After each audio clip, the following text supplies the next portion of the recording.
नमस्कार, हिंदी खबर देख रहे हैं आप। मैं हूं आपके साथ प्रीति राय। बुलेटिन की शुरुआत करेंगे बड़ी खबर के साथ। तो दिल्ली समेत कई राज्यों में एनआईए की छापेमारी जारी है। दिल्ली के साथ साथ पंजाब, हरियाणा, उत्तराखंड, राजस्थान में भी छापेमारी जारी है। वहीं गैंगस्टरों पर कार्रवाई और उनके ठिकानों पर एनआईए की छापेमारी जारी है। पंजाब के कई गैंगस्टर और गुर्गे रडार पर है। सूत्रों के हवाले से यह जानकारी मिल रही है। साथ ही गैंगस्टर को मदद करने वाले लोगों पर भी शिकंजा कसेगा। तो ये तस्वीरें आपको दिखा रहे हैं जहां दिल्ली, पंजाब, हरियाणा, उत्तराखंड समेत कई जगहों पर एनआईए की छापेमारी सुबह से ही जारी है। वही बता दें कि गैंगस्टर के ठिकानों पर, साथ ही उनके गुर्गों और जो उनकी मदद कर रहा है उन सब पे एनआईए शिकंजा कसने की तैयारी में है। दिल्ली के साथ साथ पंजाब, हरियाणा, उत्तराखंड और राजस्थान में एनआईए की छापेमारी जारी है। साथ ही गैंगस्टरों पर कार्रवाई होनी है और उनके ठिकानों पर एनआईए की छापेमारी जारी है।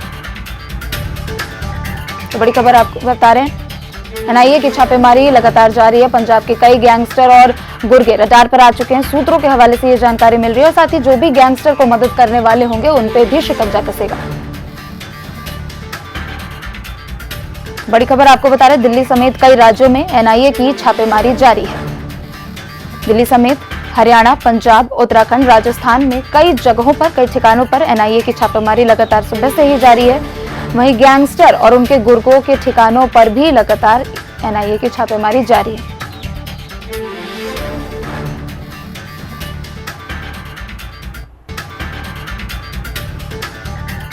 बड़ी खबर आपको बता रहे हैं, जहां एनआईए की छापेमारी लगातार सुबह से ही जारी है।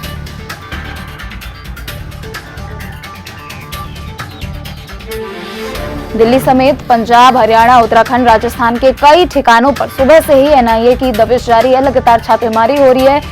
गैंगस्टरों के ठिकानों पर भी छापेमारी हो रही है। साथ ही जो भी गैंगस्टरों का साथ देंगे उन पर भी एनआईए का शिकंजा होगा।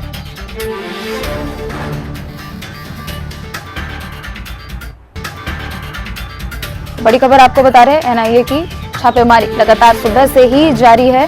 दिल्ली समेत पंजाब, हरियाणा, चंडीगढ़, उत्तराखंड और राजस्थान के कई ठिकानों पर छापेमारी जारी है।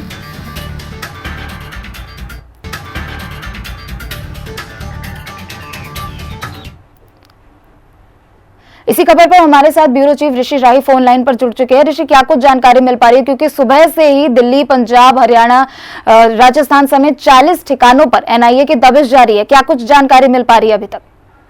जी प्रीति, बिल्कुल। आपको बता दें कि पूरे भारत में अभी तक दिल्ली, हरियाणा, पंजाब और राजस्थान में जो एनआईए ने छापेमारी की है। आपको बता दें कि ये छापेमारी जो है नशा तस्करी को लेकर और आतंकवादी संगठनों से जुड़े जो लोग बताए जा रहे हैं उनके ऊपर ये छापेमारी बताई जा रही है। आपको बता दें कि पंजाब के बठिंडा में एक कबड्डी प्रमोटर के घर पे एनआईए ने छापेमारी की है, लेकिन अभी तक कोई भी गिरफ्तारी या कुछ भी मिलने की वहां पे कोई खबर नहीं है अभी। जी, गैंगस्टरों पर भी कार्रवाई की बात सामने आ रही है। चूंकि पिछले दिनों जब हमने देखा था कि पंजाबी सिंगर सिद्धू मूसेवाला की मौत हुई थी, तो लॉरेंस बिश्नोई का सबसे ज्यादा नाम उछला था। तो क्या उनके ठिकानों पर, साथ ही उन्हें कहां से फंडिंग मिलती है कि जेल के अंदर से भी इस तरह के वारदातों को अंजाम दिया जाता है, उस संबंध में भी छापेमारी पूरी जारी है? जी बिल्कुल। जैसे कि पंजाब, दिल्ली, हरियाणा या राजस्थान, ये 4 ऐसी स्टेटें हैं यहाँ पे जो गैंगस्टर हैं बड़े कह सकते हैं कि खुलेआम घूमते हैं और उनको जो बहुत सारे लोग हैं जहाँ प्रमोटर हैं उनको फंडिंग करते हैं और इसके तहत भी ये छापेमारी इसके साथ भी जुड़ती है। बहुत बहुत शुक्रिया आपका तमाम जानकारियों के लिए। तो एनआईए की दबिश, एनआईए की छापेमारी लगातार जारी है। दिल्ली समेत पंजाब, हरियाणा, राजस्थान, उत्तराखंड के कई ठिकानों पर एनआईए लगातार छापेमारी कर रही है। गैंगस्टरों पर भी कार्रवाई कसने की तैयारी शुरू हो चुकी है। तो दिल्ली के साथ साथ पंजाब, हरियाणा, उत्तराखंड, इन कई जगहों पर, कई ठिकानों पर लगातार छापेमारी जारी है।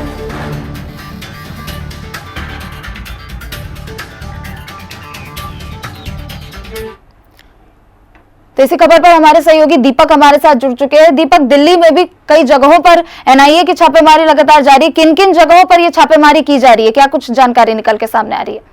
जी, मैं आपको बता दूं, जैसे पहले भी कुछ गैंगस्टरों पर जो है छापेमारी एनआईए की गई थी और आज फिर दिल्ली में एक बार बवाना इलाके में जो है ये छापेमारी की गई है। वहाँ पे जो गाँव है डबास, उसमें छापेमारी हुई है, जहाँ पर नवीन बाली और जो राहुल काला है उसके घर पर जो है छापेमारी की गई है। सुबह 4 घंटे लगातार जो है एनआईए की टीम वहां पर मौजूद रही है और उसके अलावा उत्तरी भारत के कई और अलग अलग इलाकों में भी जो है लगातार एनआईए की छापेमारी चल रही है, क्योंकि जो जिस तरह से इनके आतंकियों से जो संबंध पाए गए थे उसके बाद लगातार एनआईए जो है इनकी जांच कर रही कि किन किन लोगों से इनके संबंध है और किस तरह की जो वारदातों को जो है अब तक अंजाम दे चुके हैं। जी देखिए, सुबह से ही छापेमारी लगातार जारी है और पिछले दिनों भी सरकार ने पीएफआई को बैन कर दिया। तो क्या इस छापेमारी में कुछ और आतंकी संगठनों के सबूत मिल पाए हैं? जी बिल्कुल, मैं आपको बता दूं, जिस तरह से छापेमारी हुई और पीएफआई की छापेमारी के बाद जब इसको बैन किया गया और उसके बाद भी जो पीआईएफआई के जो साथ के जो लोग संगठन थे वो जो है कुछ पोस्टरबाजी की गई थी जिस तरह से, और उसके बाद अब जिस तरह से ये गैंगस्टर जो है इन पे छापेमारी की जा रही है, तो कहीं ना कहीं लगातार जो है कुछ इनके संबंध जो है इस तरह से आतंकी संगठन से मिले नजर आ रहे हैं, जिसको लेकर आतंक जो एनआईए है वो बिल्कुल सतर्क हो चुका है और लगातार ऐसे गैंगस्टरों पर और ऐसे संगठनों पर जो है छापामारी करने में लगा हुआ है। बहुत बहुत शुक्रिया दीपक आपका तमाम जानकारियों के लिए। तो दिल्ली की खबरों की ओर रुख करेंगे। तेजस्वी यादव की अब मुश्किलें बढ़ सकती है। आईआरसीटीसी घोटाले में तेजस्वी यादव की पेशी हुई है, वही तेजस्वी यादव की राउज एवेन्यू कोर्ट में पेशी हुई है। सीबीआई ने जमानत रद्द करने की अपील की है। तो बड़ी खबर आपको बता रहे हैं, जहां आईआरसीटीसी मामले में तेजस्वी यादव की मुश्किलें बढ़ती नजर आ रही हैं, वहीं सीबीआई ने तेजस्वी यादव की जमानत याचिका रद्द करने की अपील की है। अब तेजस्वी यादव की लगातार मुश्किलें बढ़ती हुई दिखा दे रही है। आपको बता दें कि 2018 से ही तेजस्वी यादव इस पूरे मामले में लंबे समय से जमानत पर चल रहे थे, जिसके बाद सीबीआई ने जमानत रद्द करने की अपील की थी, जिसके बाद आज तेजस्वी यादव सीबीआई कोर्ट में उनकी पेशी हुई है। बता दिए पूरा मामला आईआरसीटीसी घोटाले मामले से जुड़ा हुआ है। तो आगे बढ़ेंगे। इस साल दीपावली पर बाजारों में तरह तरह के झालर और दीपक मौजूद है, मगर आज बगैर पटाखों की दिवाली मनाने का कोई मतलब नहीं रह गया है। दिल्ली एनसीआर में कई तरह के पटाखे बैन हो गए हैं। ऐसे में ग्रीन पटाखे काफी महंगे हो गए हैं, जिससे लोगों को परेशानी हो रही है। देखिए इस रिपोर्ट।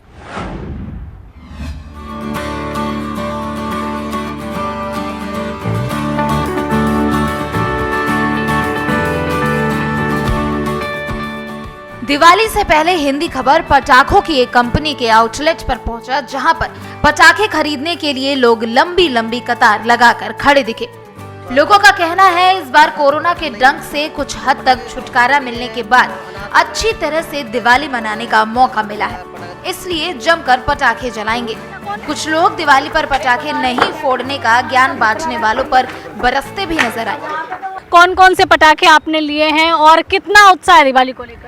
उत्साह तो बहुत ज़्यादा है। पिछले 2 साल से जो सब कुछ रुका हुआ है उसे पूरा तो इस बार करना ही है। तो पटाखे जैसे हम फुलझड़ी है, अनार बम है, उसका स्काई शॉट है, उससे ज़्यादा मोटे बड़ा पटाखे तो बच्चों के लिए सही नहीं है। तो वही अच्छा, कौन कौन से पटाखे जलाते हो? बताओ बताओ बताओ। अच्छा दिखाओ जरा, कौन से पटाखे लेकर आए? निकाल के दिखाते। अच्छा, फुलझड़ी लेकर आए हो। तो बच्चे अपनी पसंद के पटाखे खरीदने आए हैं। आप लोग कौन से पटाखे जलाने पसंद करते हैं? केवल स्काई शॉट। बाकी फुलझड़ी वगैरह तो बच्चों के शौक के लिए है। इस बार किस तरह के पटाखे बाजार में हैं? बाजार तो नॉर्मल वही पटाखे हैं, कोई नया कुछ नहीं है ऐसा। ग्रीन पटाखे भी बाजार में? ग्रीन तो कहीं मिल ही नहीं रहा है इस वक्त। बिल्कुल ग्रीन तो मिले, नॉर्मल ही मिले हैं। ये भी ढूंढने से बहुत मिले हैं हमें, और सिंगल यही प्लेस है। अब डबल ट्रिपल रेट में है, लेकिन बच्चों के लिए तो लेना ही है हमें। मैडम कोक ब्रांड तो अवेलेबल है ही नहीं यहाँ पे। लोकल ब्रांड और हाईएस्ट रेट लगा रखा है। अच्छा, ये बताइए कि दीपावली का पर्व है और बिना पटाखों के कहा जाता है कि दीपावली हिंदू पर्व अधूरा माना जाता है। पर्व की जो परंपरा रही है ना, जब तक पटाखा बजेगा नहीं दिवाली मनेगी नहीं। वैसे बंदा अपने लिए काफ़ी पैसे खर्च करता है, अदरवाइज बगैर साउंड के दिवाली नहीं रहती। उन्हें मैम क्या बोले हम, वो तो ये तो मौसम ही ऐसा होता है, हिसाब से हो जाता है इस टाइम पे, इस महीने पे धुंध सा मौसम हो जाता है। अब एक दिन पटाखे से थोड़ी सारे धुंध हो जाएंगी। बेकार ज्ञान है, एकदम बेकार ज्ञान है। बल्कि क्रिसमस पे भी पटाखे जलाते हैं, न्यू ईयर पे भी जलाते हैं। फोड़ता है, फिर बैन करने से फायदा क्या है?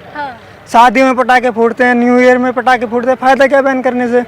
पटाखे फोड़े जा रहे हैं, बेकार है।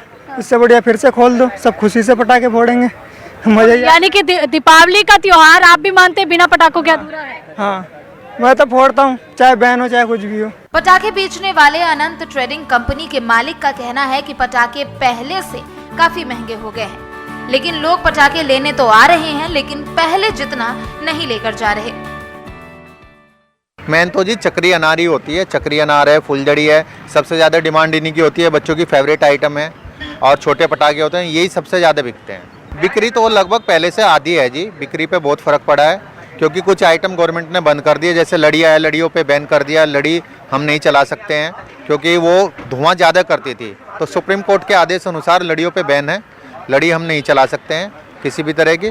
और पहले से बिक्री लगभग आधी के करीब रह गया है, तो पोल्यूशन तो वैसे ही कम हो गया। अब जो थोड़ा बहुत था वो जो है पटाखे इको फ्रेंडली ग्रीन आने से वो और कम हो गया। सबसे ज्यादा मांग में फुलझड़ी और अनार है। ग्रीन पटाखे से प्रदूषण कम होता है। इस बार मार्केट में eco friendly green crackers available हैं। हिंदुस्तान के अंदर लगभग 1000 कंपनी है जो ग्रीन पटाखे बना रही है। अब आप पूछोगे ग्रीन पटाखे में नॉर्मल पटाखे में क्या अंतर है। जैसे हमारी गाड़ियाँ पहले BS4 आती थी, अब BS6 आती हैं, तो हुआ क्या, उसके अंदर के इंजन चेंज कर दिए गए।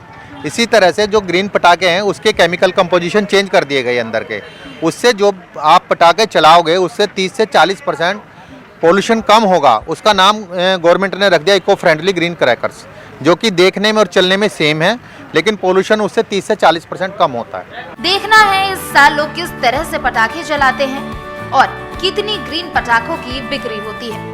जिस तरीके से कई पटाखों पर गवर्नमेंट ने बैन कर दिया है और जैसा कि कुछ जगह पर तो पटाखे बैन भी हैं, लेकिन अगर उत्तर प्रदेश की हम बात करें तो देखिए यहाँ पर इनका कहना है कि जो बिक्री है वो कहीं ना कहीं प्रभावित हुई है, लेकिन लोगों में दीपावली को लेकर जोश अभी भी बरकरार है। कैमरामैन सत्येंद्र के साथ आंचल यादव, हिंदी खबर, गाजियाबाद।